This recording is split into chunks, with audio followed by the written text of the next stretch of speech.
E aí galera, bom dia, sejam bem-vindos a mais uma aula, ótimos estudos a todos. E vamos aqui continuar com essa filosofia contratualista. Dessa vez vamos ver o Rousseau, ele que é o terceiro grande representante desse momento aí da filosofia política da modernidade, tão importante, tão requerido nos vestibulares. Rousseau ele vai aparecer aí através da sua obra O Contrato Social, né? Ele intitula a obra com esses termos, né? Termo esse que a gente estabelece para esses três grandes autores, né? Que há uma filosofia aí do contrato.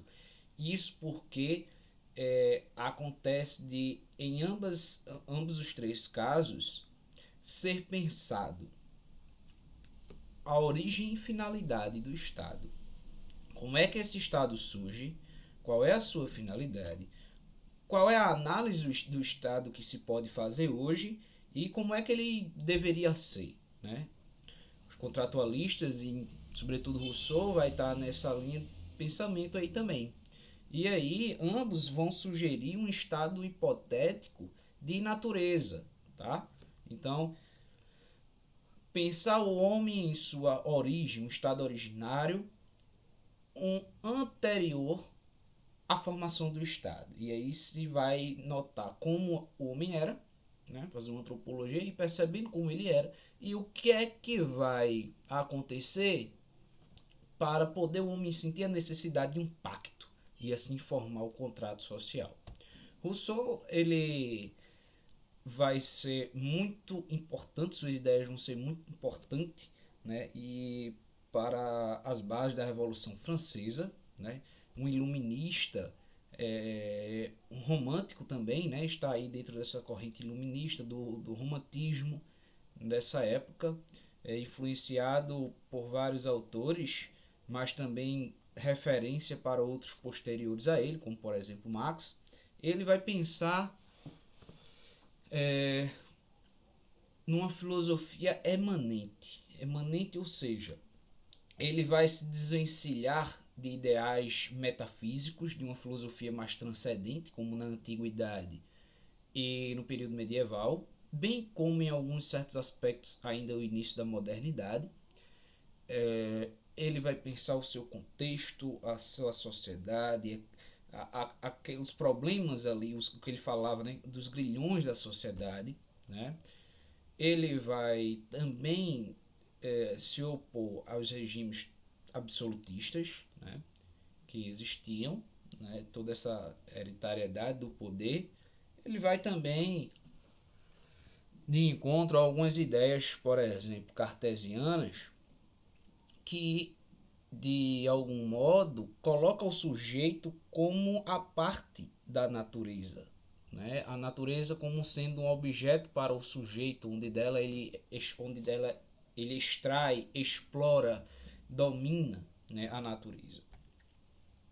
Essa sua visão romântica do homem vai caracterizar bem o que ele entende como o estado de natureza, a sua antropologia, digamos assim, né? Que vai ser o quê? Ó, o homem, ele não está à parte da natureza. A natureza não é um objeto do homem, mas ele é parte dela, ele surge dela e junto com ela está em harmonia.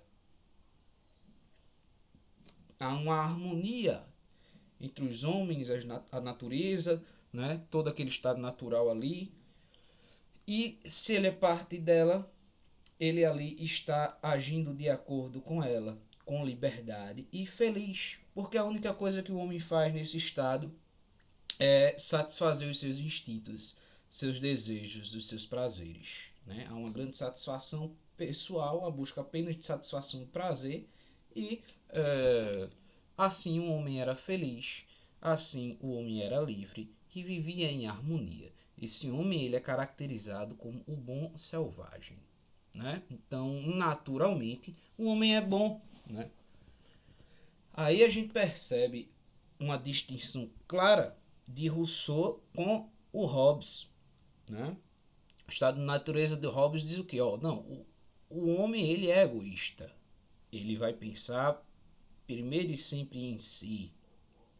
E sendo um homem egoísta, o conflito, a tensão, ela vai estar presente a todo instante, né? Vai ser um estado conflituoso, porque é, cada um vai satisfazer os seus próprios interesses e isso uma hora ou outra vai dar errado, né? Então é um estado de guerra, como ele vai falar. Já o Locke, ele vai dizer assim, ó, o homem, antes de tudo, é racional. Então ele não vai estar em conflito sempre, constantemente. No entanto, mesmo o homem sendo racional e agindo até de bom modo, mas o conflito ele é possível. Ele pode existir. E uma vez existindo, é preciso ter um mediador. Imagine se duas pessoas entram em conflito e cada uma vai defender o seu interesse. Se por acaso não tiver um mediador, alguém que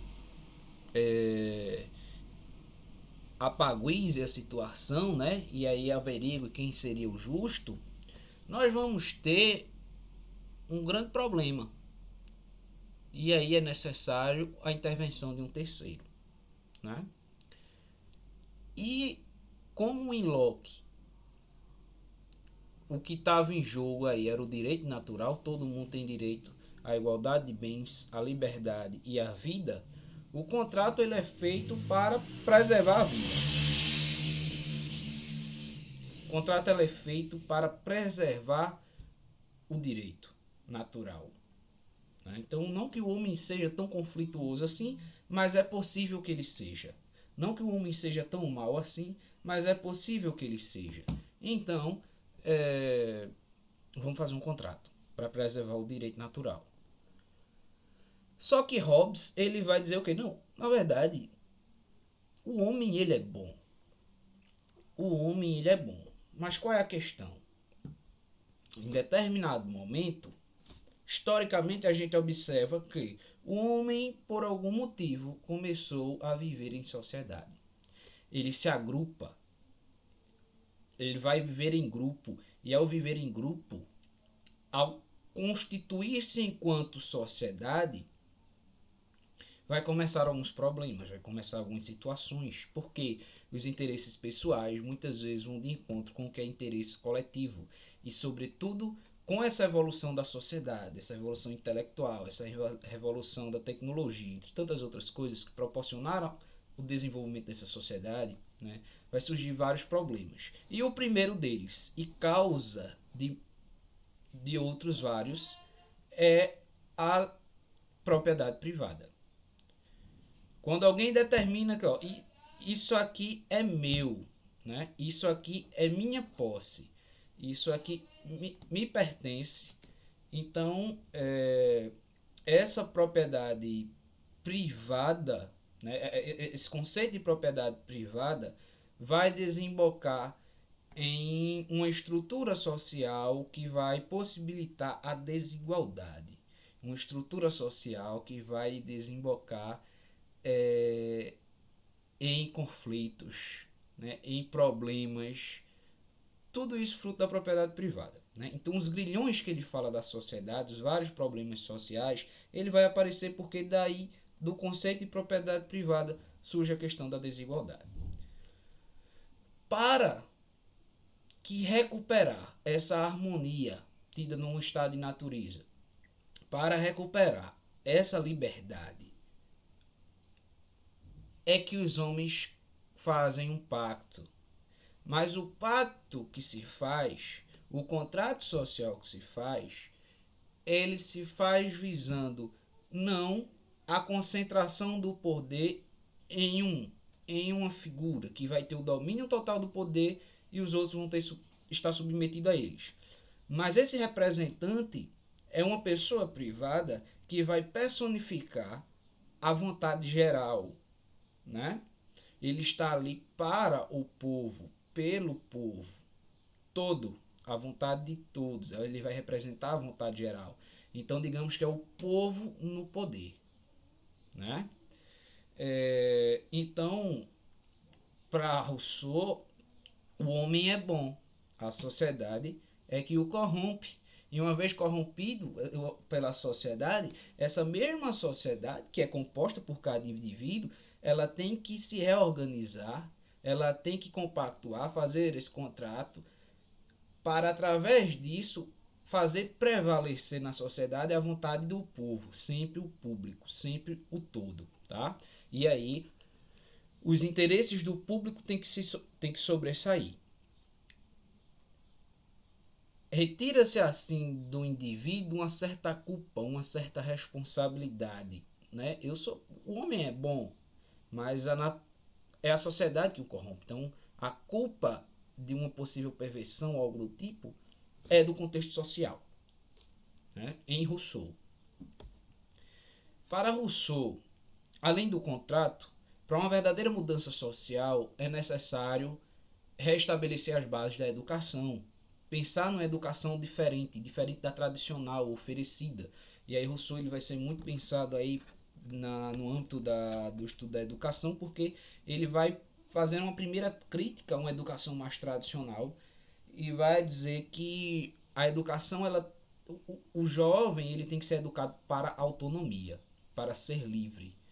Tem que se preservar o máximo possível, porque as crianças elas nascem boas, né?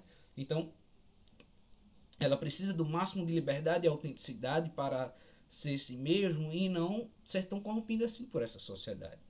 E aí na sua obra O Emílio, né, uma obra muito importante também, muito conhecida dele, ele vai fazer esse relato sobre a questão da educação.